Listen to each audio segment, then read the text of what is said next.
চলো বন্ধুরা, আজকে বানাবো হচ্ছে মাশরুম কারি। এটাকে একটা গ্রেভি ডিশ। তোমরা চাইলে বাড়িতে বানাতে পারো সহজ পদ্ধতিতে। আমি এখানে প্রথমে 300 গ্রাম মাশরুম নিয়ে নিয়েছি এবং মাশরুমটাকে আমি ক্লিন করে নেব। মাশরুম কিন্তু ক্লিন করা খুবই সোজা। মাশরুম হেডগুলোকে এরকমভাবে আলাদা করতে হবে। তারপর নিচের দিক থেকে একটা খোসা মতো থাকে, সেটাকে টানলেই কিন্তু মাশরুম পুরোপুরি পরিষ্কার হয়ে যাবে। এবং তোমরা চাইলে এই যে মাশরুমের যে ডান্ডিটা থাকে, এটাকে তোমরা ছুরি দিয়েও হালকাভাবে চেঁচে নিতে পারো, কিন্তু তবে আমার হাত দিয়েই ভালো ছাড়াতে সুবিধা হয় বলে এই পাতলা খোসাটাকে আমি হাত দিয়ে হালকাভাবে ছাড়িয়ে নিই। এবার মাশরুমগুলো আমি এক এক করে সব এইভাবেই ছাড়িয়ে নেব। এখানে আমি 300 গ্রাম মতো মাশরুম নিয়েছি। এবার দেখো, মাশরুমগুলো কিন্তু আমার প্রায় সবই ছাড়ানো হয়ে গেছে। মাশরুমগুলো দেখেছো কতটা পরিষ্কার ক্লিন এবার হয়ে গেছে। এবার এটাকে আমি কেটে নেব। এখানে আমি হয়তো গ্রেভি বানাবো, তাই হচ্ছে মাশরুমগুলোকে আমি বেশি ছোট ছোট করব না এবং বেশি বড়ও রাখবো না, ঠিক মাঝারি সাইজ হিসেবে কেটে নেব। মাশরুম হেডগুলোকে 4 থেকে 5 টুকরো করে নেব। এবং মাশরুমগুলো কাটা হয়ে গেলে আমি এবার এটাকে ভালো করে জল দিয়ে ধুয়ে নেব। মাশরুমের ভেতরে কিন্তু যথেষ্ট পরিমাণে জল থাকে, তাই অতিরিক্ত জলটা ঝরানোর জন্য আমি মাশরুমগুলোকে ধুয়ে একটা স্ট্রেনারের মধ্যে রেখে দিয়েছিলাম কিছুক্ষণ সময়ের মধ্যে। এবার চলো অন্যদিকে মশলাগুলো প্রস্তুত করে ফেলি।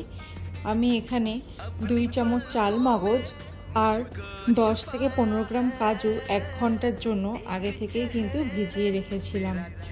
এবার ওই ভেজানো কাজু আর চাল মগজ, আদা, 4 থেকে 5টা পাকা লঙ্কা আর একটা টমেটো ভালো করে পেস্ট করে নেব। পাকা লঙ্কা নেওয়ার কারণ হচ্ছে একমাত্র এখানে রঙটা ভালো আসবে। এবার কড়াইতে 1 চা চামচের মতো তেল দিয়ে নিয়েছি এবং ওই কাটা মাশরুম দিয়ে আর অল্প একটু নুন দিয়ে আমি এটাকে 1 মিনিটের মতো হালকা ফ্রাই করে নেব।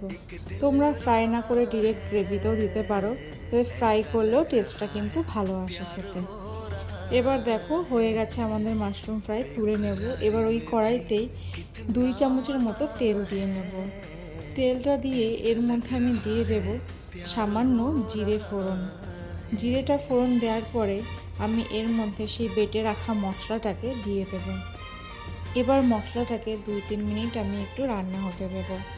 2-3 মিনিট পরেই আমি এর মধ্যে 1/2 চামচ হলুদ আর 1 চামচ ধনে গুঁড়ো অ্যাড করেছি। এবার এটাকে একটু ভালোভাবে মিশিয়ে নেব এবং এটা দেখো অলরেডি কিন্তু ফুটছে। এবার আমি এর মধ্যেই অ্যাড করব 1 কাপের মতো জল। যেহেতু গ্রেভি করব আর মাশরুমেও কিছুটা জল থাকে, তাই বেশি কিন্তু আমি দেব না জল।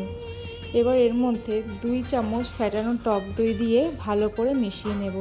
টক দইটা দিয়ে কিন্তু ক্রমাগত এরকমভাবে নাড়তেই হবে যতক্ষণ না ফোটা শুরু করে। এবার দেখো গ্রেভিটা ফুটতে শুরু করে দিয়েছে। এবার এর মধ্যে আমি সেই ভেজে রাখা মাশরুমগুলো অ্যাড করব। মাশরুম কিন্তু রান্না হতে বেশি সময় লাগে না এবং আমি এর মধ্যে এখন 1 চামচ নুন অ্যাড করেছি। নুনটা প্রথমে একেবারেই বেশি অ্যাড করিনি, যেহেতু গ্রেভি। এবার ফুটে উঠলে আমি এর মধ্যে 1 চামচের মতো কাসুরি মেথি অ্যাড করেছি।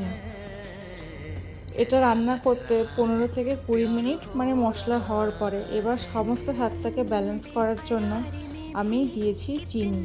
নামানোর আগে গরম মশলাগুলো দিয়েছি, আর এটা অপশনাল তুমি বলতে পারো। এবং নামানোর আগে কিন্তু আমি এখানে একটু বাটারও ইউজ করেছি। বাটারটা দিলে অবশ্যই খেতে ভালো লাগবে। এবার বাটারটাকে ভালোভাবে একটু গলিয়ে নেব, যেহেতু জমাট বাটারটা। এবার বাটারটা গলে গেলেই আমি কিন্তু এটাকে সার্ভ করে দেব। গরম গরম এই মাশরুম মশলা কিন্তু রুটি, পরোটা, লুচি, পোলাও ইত্যাদির সাথে খেতে খুবই ভালো লাগে। তোমরাও কিন্তু বাড়িতে খুব সহজই রেসিপিটা একবার ট্রাই করে দেখতে পারো। কেমন লাগলো জানিও সবাই। আজকের জন্য টাটা।